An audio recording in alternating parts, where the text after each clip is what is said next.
Hi, I'm Rolf Perez with Shooter's Paradise. This is a final little wrap-up video on our segment on situational awareness. Hopefully you've seen during this discussion that just keeping your head on a swivel is pretty ineffective advice. You need to be able to identify the things that you see that are actually dangerous. Just seeing something that's dangerous and not identifying it as something dangerous is not going to have a beneficial impact. In order for situational awareness to really work, I have to know what to look for. And so we compiled a list of 10 things that we've taught people that they should be looking for. I'll go over those 10 things all together. If you are really interested in it, grab a pencil and paper, pause the video, and write these things down. So, number one in the list of 10 is a person out of place. A person out of place. Ask yourself, would I do that? Hopefully, we're looking to identify normal, abnormal, or even dangerous behavior through that. The second item on our list is a change in status as I enter an environment or someone pretending to do something. So what we're looking at here is it's my entering an environment that caused somebody to do something different than they were before with no other changes in the environment. Nothing has changed except me coming into the environment. And of course, pretending to do something. Pretending to do something might be pretending to scroll my phone when I'm actually watching others. That's a pretty obvious thing when you see it. The third thing on our list is a change that creates a direct straight line approach. Time and time and time again, we see videos of people that have been hurt by criminals, and the criminal came straight toward them and walked a block straight directly toward them. When you see somebody walking one way and then they turn to come straight toward you, that is an indicator. The fourth item on our list is the witness check. And obviously we identified that as just a quick scan for proximity to see if there is somebody close by that can interrupt the criminal. The fifth thing on our list is the weapons check. And as we said, the weapons check is a pat or a bump to feel, do I have the knife on me before I go to attack this person? The sixth thing on our list is abnormal hands or gait. Hiding my hands from somebody as I'm walking down the street. If somebody's walking down the street and they have the hand hidden from you, that's obviously not a good thing. The seventh thing on our list is mirroring or following. If someone is following me, matching my gait, my speed, my stops and my starts, that's obviously a warning sign. Number 8 on our list is grooming gestures. This business here, when you have somebody who's following you or something like that, grooming gestures can be a sign of self-soothing or deception. That's obviously something we want to look for.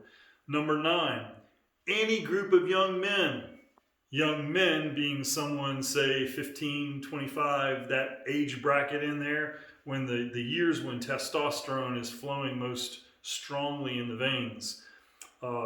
Especially look for those men, specifically young men, who are obviously together but ignoring each other. That is a serious warning sign. So number 9 is any group of young men, especially those obviously together but ignoring each other. And the last one, number 10, is the interview. This is the final thing to watch for. And obviously you're not going to miss this one, because someone is going to come up to you and talk directly to you. So the interview obviously is the last place I want to be, but sometimes I'm forced into that place. And if I am, I simply put my foot down, take control of the situation, and let the criminal know that I'm not going to be pushed around and that there'll be consequences if I tell him not a step further and he takes another step further. There's going to be a consequence to that. He needs to know that, and I need to enforce it. I have to fail the interview, because the thing that follows the interview is the attack. So hopefully these 10 things will give you something specific to look for and help you to identify criminal activity, dangerous activity, before it gets to you, so you can simply get out of there. Because you win every fight that you don't get involved in. There is no upside to being in a fight. A lot of people would argue that you can get an ego boost from winning a fight. Well, perhaps, but that's hopefully not the people that I'm talking to. Remember that any fight that you engage in, any altercation you engage in, is going to affect you. You're likely to get hurt. We have this imagination of I'll be a hero and I'll do this thing and I won't be touched by this violence that I'm going to have to use. No, if you use violence, it's going to get all over you. Unfortunately, there are many, many people who have been killed by people that they killed. So the most effective defense on the planet, and you can still end up getting hurt. The very best thing is to avoid it in the first place. And always remember, there's the first fight that you have to deal with, the individual who's trying to hurt you. And then there's the second fight, which is answering for your actions in the legal system, both criminal and civil. And the key thing about this is before the fight ever began, what you did leading up to that can affect these other two things in ways that get you in serious trouble.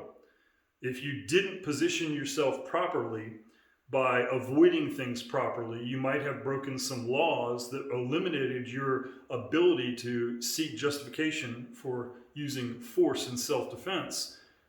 You might have made yourself into the original aggressor. You might go to prison for the rest of your life. The costs are just unbelievable. Anyway, so seriously consider using this list of 10 items. Feel free to reach out to us, ask questions. We'd be happy to help you in any way we can. Thank you for listening. I hope this has been beneficial to you. Have a great day. Stay safe. Thanks a lot.